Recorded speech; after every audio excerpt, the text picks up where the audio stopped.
नमस्कार दोस्तों, आप सबों का स्वागत है। बिहार बोर्ड मैट्रिक परीक्षा के लिए विज्ञान का बहुत ही महत्वपूर्ण ऑब्जेक्टिव प्रश्न। दोस्तों, आप इस वीडियो को अंत तक जरूर देखें क्योंकि इसमें सभी प्रश्न बहुत महत्वपूर्ण है और यह कई बार पूछे गए हैं। तो चलते हैं प्रश्न की ओर। तो पहला प्रश्न आप देख रहे हैं, तांबा और जिंक के मिश्र धातु को क्या कहते हैं? तांबा और जिंक के मिश्र धातु को क्या कहते हैं? आपके सामने चार ऑप्शन है। इस प्रश्न का उत्तर क्या होगा? कमेंट बॉक्स में उत्तर दीजिए। तो तांबा और जिंक के मिश्र धातु को कहते हैं पीतल। ऑप्शन नंबर ए बिल्कुल सही है। क्या कहते हैं? पीतल। तांबा और जिंक के मिश्र धातु को क्या कहते हैं? पीतल। Option number A. अगला प्रश्न आपका, एल्युमिनियम धातु का अयस्क निम्न में कौन सा है? एल्युमिनियम धातु का अयस्क निम्न में से कौन सा है? ऑप्शन नंबर बी बिल्कुल सही सोचे थे आप, बॉक्साइड। एल्युमिनियम धातु का अयस्क कौन सा है? बॉक्साइड। अगला प्रश्न है, सबसे कठोर प्राकृतिक पदार्थ है। सबसे कठोर प्राकृतिक पदार्थ है। ऑप्शन ए सोना, ऑप्शन बी चांदी, ऑप्शन सी लोहा, ऑप्शन डी हीरा। बिल्कुल सही सोचे आप, ऑप्शन नंबर डी बिल्कुल सही है। सबसे कठोर प्राकृतिक पदार्थ है हीरा। ऑप्शन नंबर डी सही है। अगला प्रश्न आपका, आवर्त सारणी के किसी वर्ग में ऊपर से नीचे आने पर तत्व का धात्विक गुण क्या होता है? बढ़ता है या घटता है? तो आवर्त सारणी में किसी वर्ग में ऊपर से नीचे आने पर तत्व का धात्विक गुण बढ़ता है। ऑप्शन नंबर ए बिल्कुल सही है। क्या होगा? आवर्त सारणी में वर्ग में ऊपर से नीचे आने पर तत्व का धात्विक गुण क्या होता है? बढ़ता है। ऑप्शन नंबर ए बिल्कुल सही है। अगला प्रश्न है आपका,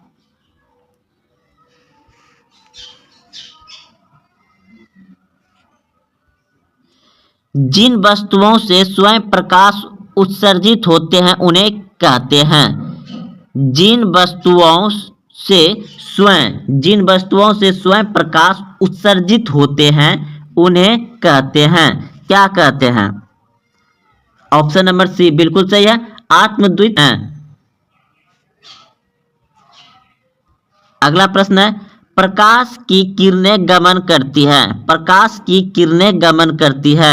कैसे गमन करती है प्रकाश की किरणें? सीधी रेखा में, टेढ़ी रेखा में, किसी भी दिशा में, उपयुक्त सभी में। तो इस प्रश्न का उत्तर हो जाएगा, प्रकाश की किरणें हमेशा सीधी रेखा में गमन करती है।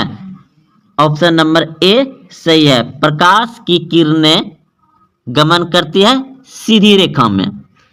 अगला प्रश्न आपका, क्लोरोफिल वर्णक का रंग है। क्लोरोफिल वर्णक का रंग है। तो इस प्रश्न का उत्तर हो जाएगा आपका हरा। क्लोरोफिल वर्णक का रंग है क्या? हरा। ऑप्शन नंबर ए सही है। अगला प्रश्न आपका, जीन शब्द किसने प्रस्तुत किया? जीन शब्द किसने प्रस्तुत किया? जीन शब्द किसने प्रस्तुत किया? तो इस प्रश्न का उत्तर हो जाएगा आपका ऑप्शन नंबर ए बिल्कुल सही है, जॉनसन ने। CFC है। CFC क्या है? CFC है।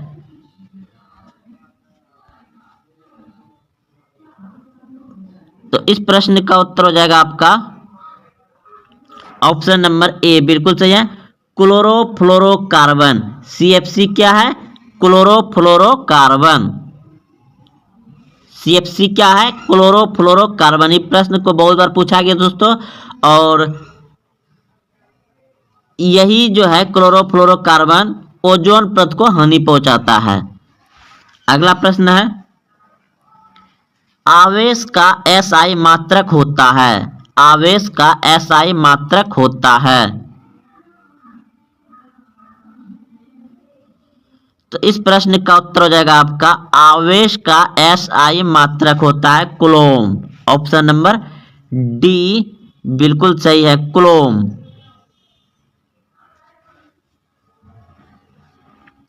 अगला प्रश्न है डायनमो में क्या होता है? यांत्रिक ऊर्जा को विद्युत ऊर्जा में बदलता है, ऊष्मा ऊर्जा को विद्युत ऊर्जा में बदलता है, सौर ऊर्जा को विद्युत में बदलता है, या इनमें से कोई नहीं। तो इस प्रश्न का उत्तर हो जाएगा आपका ऑप्शन नंबर ए बिल्कुल सही है। डायनमो क्या करता है? यांत्रिक ऊर्जा को विद्युत ऊर्जा में बदलता है। डायनमो क्या करता है? यांत्रिक ऊर्जा को विद्युत ऊर्जा में बदलता है। ऑप्शन नंबर ए सही है।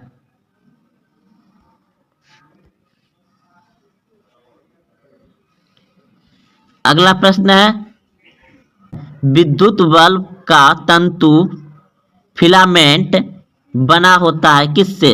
लोहा का, तांबा का, टंगस्टन का, या एल्युमिनियम का? आप सही बहुत अच्छे से जानते हैं कि विद्युत बल्ब का तंतु यानी फिलामेंट किसका बना होता है? टंगस्टन का। ऑप्शन नंबर सी सही है। अगला प्रश्न में है जब किसी चालक तार से विद्युत धारा प्रवाहित होती है तो गतिशील कण होते हैं।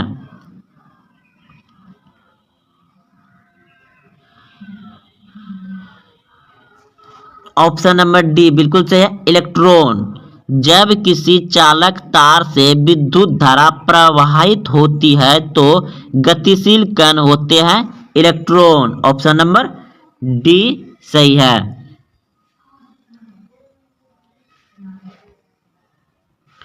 अगला प्रश्न आपका प्रतिरोध का SI मात्रक है। प्रतिरोध का SI मात्रक है। प्रतिरोध का SI मात्रक क्या है? ओम। ऑप्शन नंबर बी बिल्कुल सही सोचे थे आप। प्रतिरोध का SI मात्रक ओम। अगला प्रश्न है 1 HP अश्व शक्ति बराबर होता है। 1 HP अश्व शक्ति बराबर होता है। तो इस प्रश्न का उत्तर हो जाएगा आपका ऑप्शन नंबर ए बिल्कुल सही है, 746 वाट। 1 HP यानी अश्व शक्ति बराबर 1 अश्व शक्ति बराबर होता है 746 वाट। 1 HP बराबर 746 वाट। ऑप्शन नंबर ए सही है।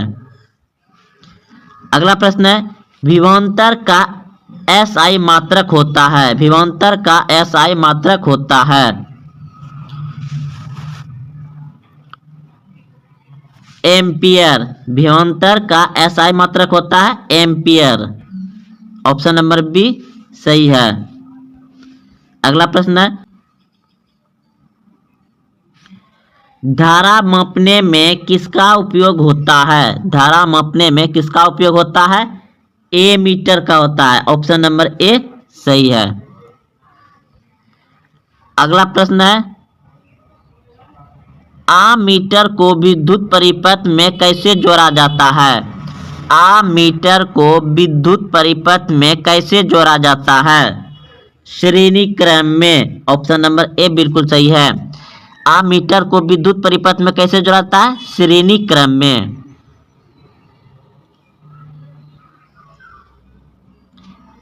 अगला प्रश्न है आवेश का SI मात्रक होता है। आवेश का SI मात्रक होता है कूलम। ऑप्शन नंबर डी सही है।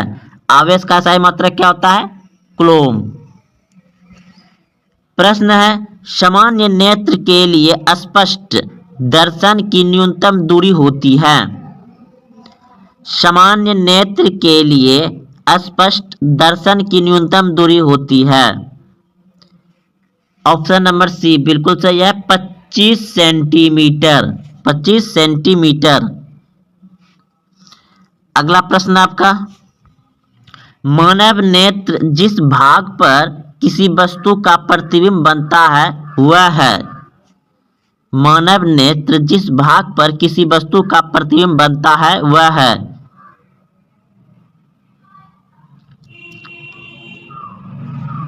दृष्टपटेल यानी रेटिना, रेटिना पर बनता है। मानव नेत्र में किस प्रकार का लेंस पाया जाता है? मानव नेत्र में किस प्रकार का लेंस पाया जाता है? उत्तल लेंस पाया जाता है मानव नेत्र, उत्तल लेंस।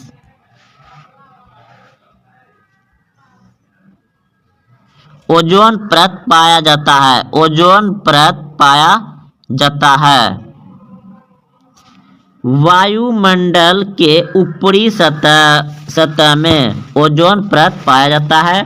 वायुमंडल के ऊपरी सतह में। अगला प्रश्न है, दाढ़ी बनाने में कौन सा दर्पण उपयुक्त होता है? दाढ़ी बनाने में कौन सा दर्पण उपयुक्त होता है? अवतल, ऑप्शन नंबर सी। प्रश्न है, प्रकाश के परावर्तन के कितने नियम हैं?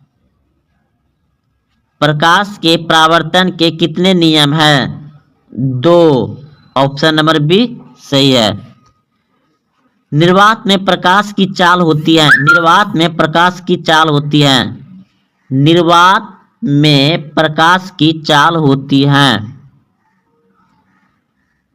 3 × 10⁸ मीटर प्रति सेकेंड। निर्वात में प्रकाश की चाल होती है 3 × 10⁸ मीटर प्रति सेकेंड। किस दर्पण में बड़ा प्रतिबिंब बनता है? किस दर्पण में बड़ा प्रतिबिंब बनता है? अवतल दर्पण में बड़ा प्रतिबिंब बनता है। ऑप्शन नंबर बी सही है। दांत विशेषज्ञ किस दर्पण का उपयोग मरीजों के दांतों का बड़ा प्रतिबिंब देखने के लिए करता है? अवतल दर्पण, ऑप्शन नंबर बी सही है। किस दर्पण में केवल आभासी काल्पनिक प्रतिबिंब बनता है? किस दर्पण में केवल आभासी काल्पनिक प्रतिबिंब बनता है?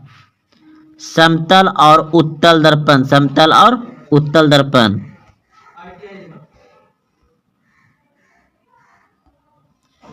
पौधे में जनन अंग कहाँ पाए जाते हैं? पौधे में जनन अंग कहाँ पाए जाते हैं? पुष्प में। पौधे में जनन अंग कहाँ पाए जाते हैं?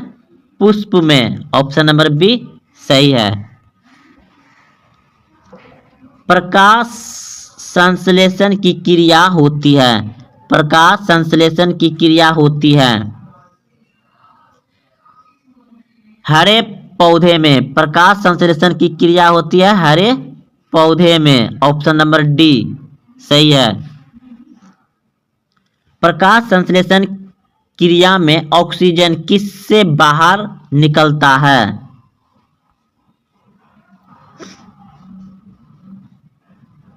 प्रकाश संश्लेषण क्रिया में ऑक्सीजन किससे बाहर निकलता है? जल से। ऑप्शन नंबर ए सही है। जठर ग्रंथि कहाँ पाई जाती है? जठर ग्रंथि कहाँ पाई जाती है? आमाशय में। ऑप्शन नंबर बी सही है, आमाशय में। अवतल दर्पण की फोकस दूरी उसकी वक्रता त्रिज्या की होती है। तो प्रश्न को समझ गए होंगे।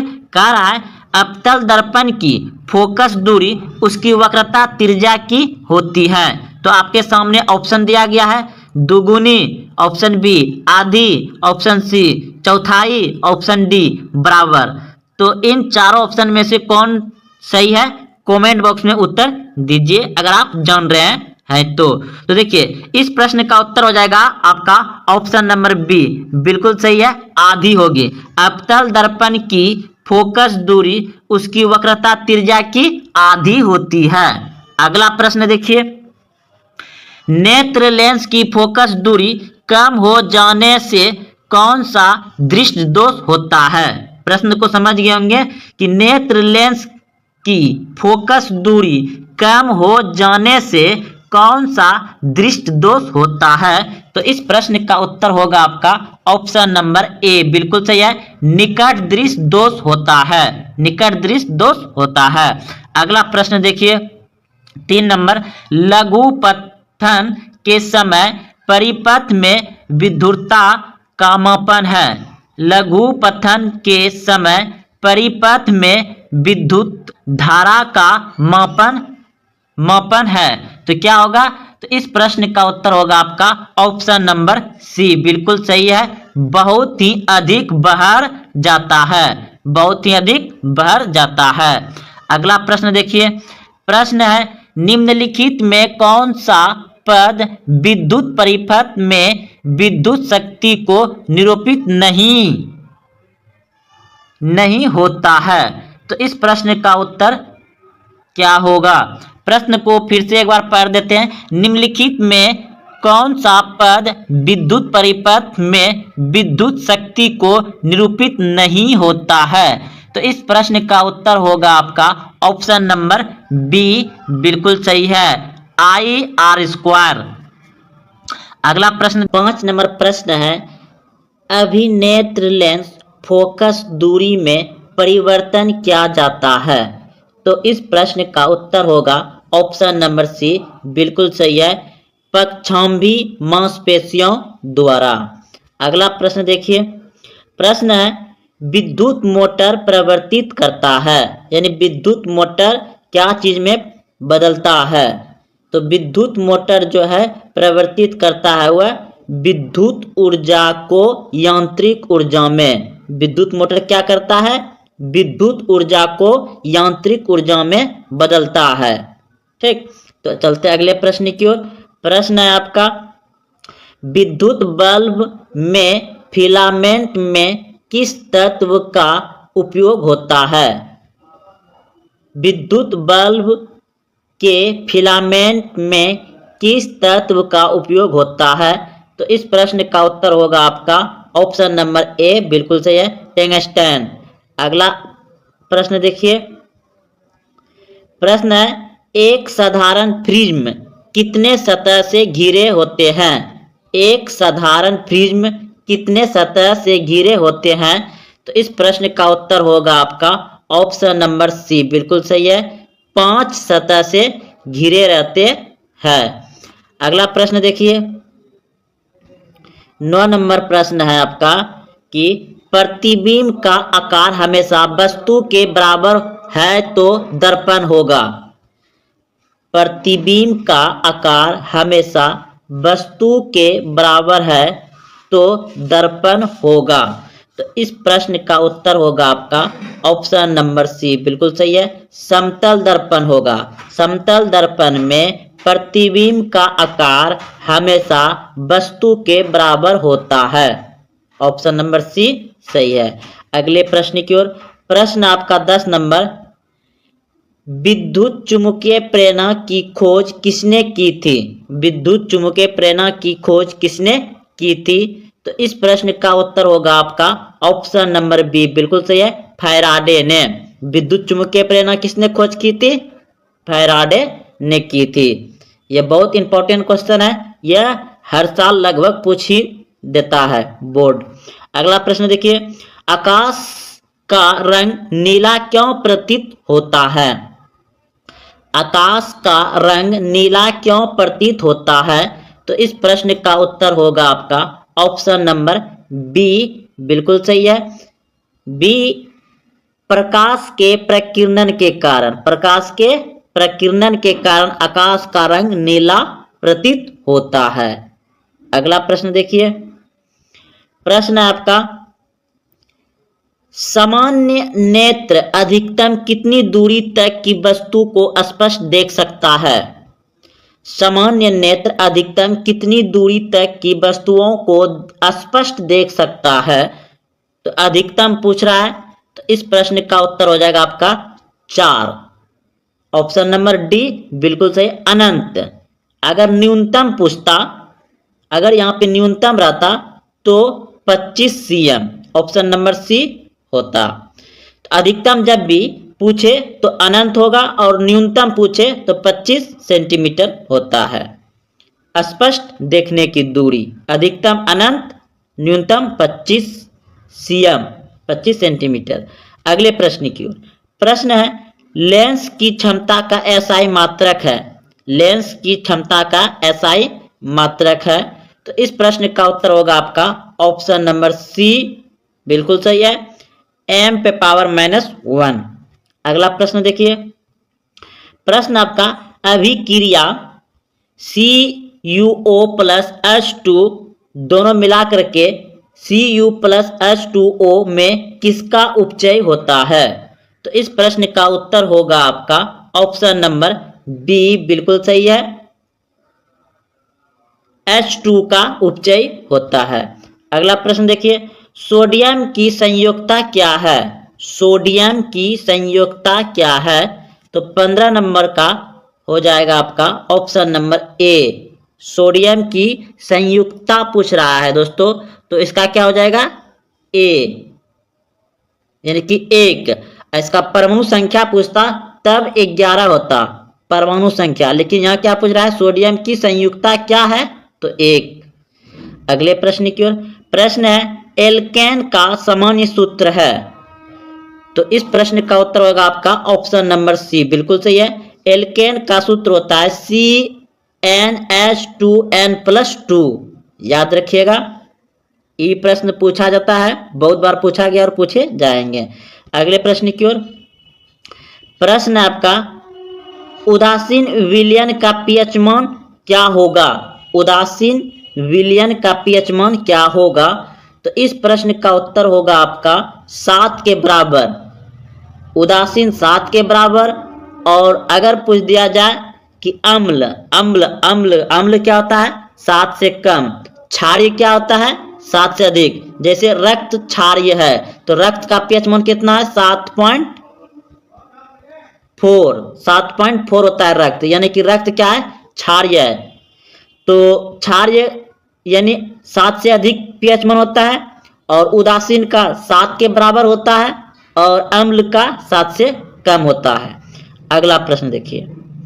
आवर्त सारणी में कितने वर्ग है? आवर्त सारणी में कितने वर्ग है?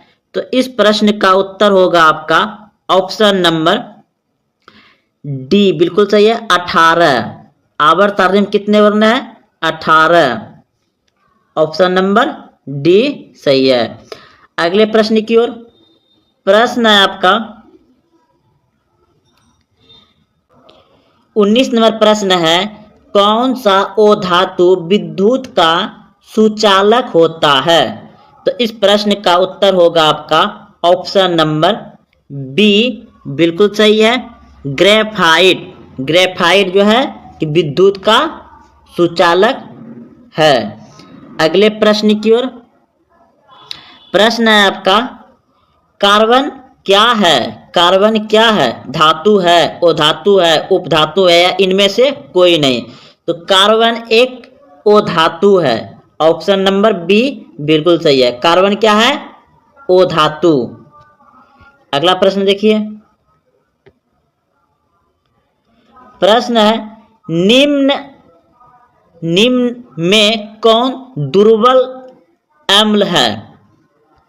तो निम्न में कौन दुर्बल अम्ल है? तो इस प्रश्न का उत्तर होगा आपका ऑप्शन नंबर डी, बिल्कुल सही है, CH3COOH। अगला प्रश्न देखिए। पोटेशियम के की परमाणु संख्या क्या है? पोटेशियम के की परमाणु संख्या क्या है? तो इस प्रश्न का उत्तर होगा आपका ऑप्शन नंबर ए, 19। पोटेशियम के की परमाणु संख्या कितना होता है, 19। अगले प्रश्न की ओर। प्रश्न है निम्न में से कौन मुख्यतः बायोगैस है दोस्तों?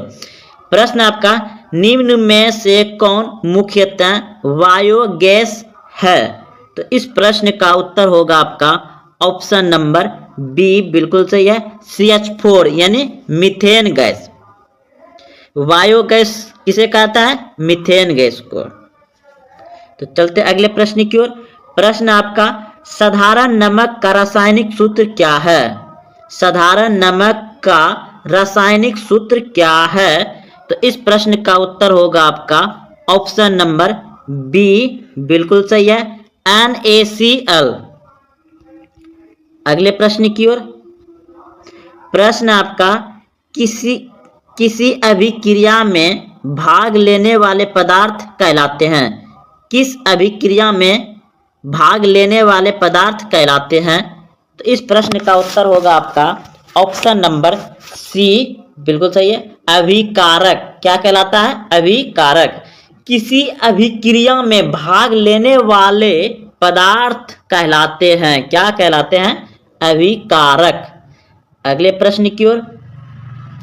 प्रश्न आपका, कौन शून्य वर्ग का तत्व है? कौन शून्य वर्ग का तत्व है? तो ऑप्शन नंबर सी बिल्कुल सही है, हीलियम,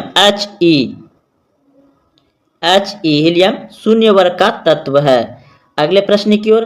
प्रश्न है कि स्वपोषी पोषण के लिए आवश्यक है।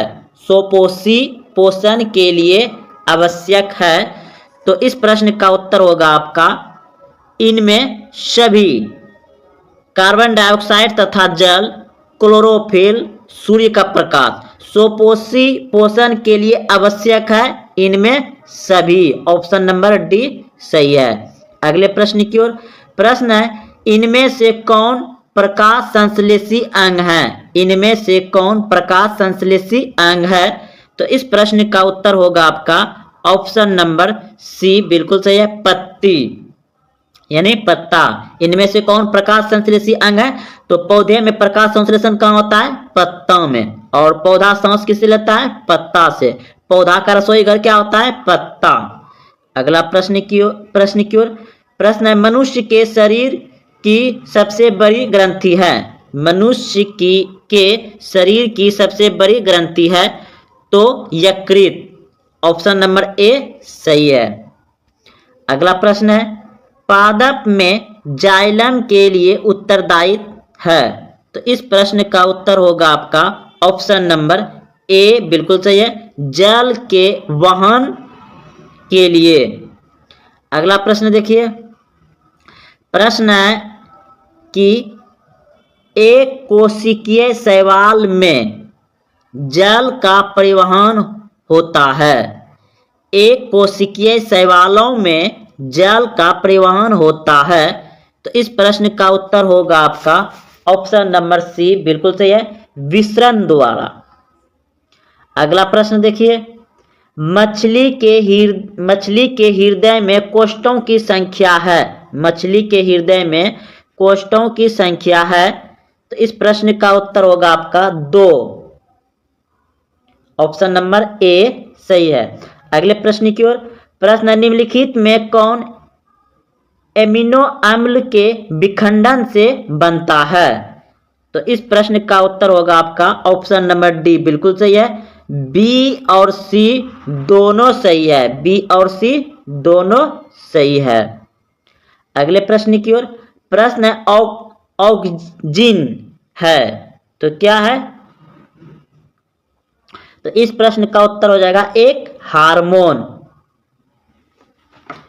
ऑक्सिन है एक हार्मोन, ऑप्शन नंबर ए सही है। अगले प्रश्न की ओर।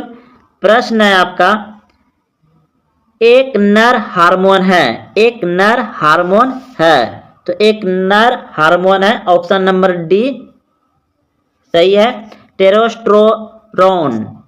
अगला प्रश्न है, इनमें कौन अलैंगिक जनन की विधि है? इनमें कौन अलैंगिक जनन की विधि है? तो इस प्रश्न का उत्तर होगा आपका ऑप्शन नंबर डी, इनमें सभी हो जाएगा, इनमें सभी। अगले प्रश्न की ओर। प्रश्न है, परागन कोष में होता है। पराग कोष में होता है तो इस प्रश्न का उत्तर होगा आपका ऑप्शन नंबर डी बिल्कुल सही है, परागणक। अगले प्रश्न की ओर। प्रश्न आपका आनुवांशिक गुण का संदेश होता है। आनुवांशिक गुणों का संदेश होता है तो डीएनए अणुओं में, डीएनए अणुओं में ऑप्शन नंबर ए बिल्कुल सही है। अगले प्रश्न की ओर। प्रश्न है किस वैज्ञानिक को आनुवांशिकी पिता कहा जाता है। किस वैज्ञानिक को आनुवांशिकी का पिता कहा जाता है। तो इस प्रश्न का उत्तर होगा आपका ऑप्शन नंबर बी बिल्कुल सही है, गेगर जॉन मेंडल को, यानी कि मेंडल को आनुवांशिकी का पिता कहा जाता है। Option number B.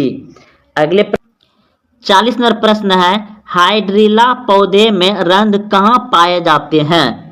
तो इस प्रश्न का उत्तर होगा ऑप्शन नंबर डी बिल्कुल सही है, इनमें से कोई नहीं।